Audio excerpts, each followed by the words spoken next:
Of that. We are under sanctions, financial sanctions of European Union, because we don't let the illegal migrations to come to Hungary. We're going to be talking trade. We're going to be talking a little bit of Russia, Ukraine. We'll be talking about energy and energy prices. We have energy down to a pretty low point right now in the United States. We're drilling, drill baby drill, we call it, but energy costs are very low. Our general costs are very low. Viktor has had a very hard stance on, more than anything else, immigration. We're looking at it because it's very difficult for him to get the oil and gas from other areas. As you know, they don't have the advantage of having sea. It's a great country. It's a big country, but they don't have sea. They don't have the ports. And so they have a difficult problem. There's another country that has that same problem, by the way. But when you look at what's happened with Europe, many of those countries, they don't have those problems, and they buy a lot of oil and gas from Russia. And as they know, I'm very disturbed by that because we're helping them, and they're going and buying oil and gas from Russia. So that question could be really asked maybe more accurately if you talked about many European countries, not Hungary necessarily, because Hungary is in a different position. But many European countries are buying oil and gas from Russia, and they have been for years. And I say, what's that all about, right? Thank you.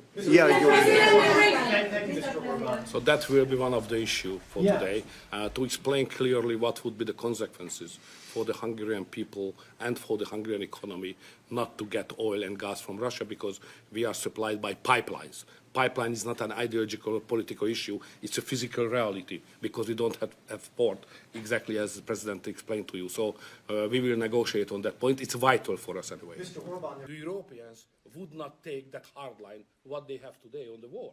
Remember that... We're talking, but we'll report on that later. Meetings with Putin. We were talking about that with Viktor. He understands Putin and knows him very well.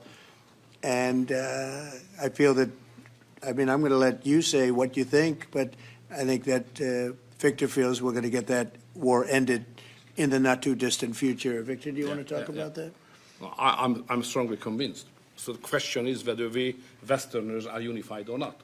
The problem is that the President has huge peace efforts, which are just splendid and very positive for the European continent and all the peoples of Europe. But at the same time, we are not unified because Brussels and the Europeans has a different approach to the war.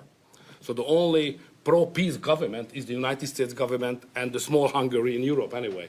All the other governments prefer to continue the war because many of them think that Ukraine can win on the front line. It's solved, along with the 8 wars that we've already ended. To both of you. So you would say that Ukraine cannot win that war? You know, miracle can happen. Yeah. That's right.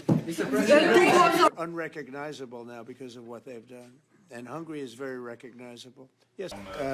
The basic dispute is they just don't want to stop yet. And I think they will. I think it's taken a big toll on Russia, a big toll on both countries, obviously, but it's taken a big toll. They're losing 7,000 soldiers a week. That's a big toll. We've had a great relationship. The United States... Look, the war would have never happened. If I were president, the war would have never happened. I think you would agree with that. This war would never have happened if I were president. It's stupid that it happened.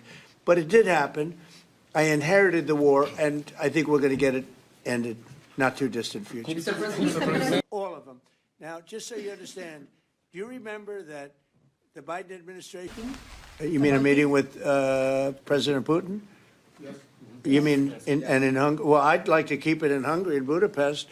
That meeting, it turned out I didn't want to do that meeting because I didn't think anything was going to be happening of significance. But if we have it, I'd like to do it in Budapest. Yeah, it'd be good.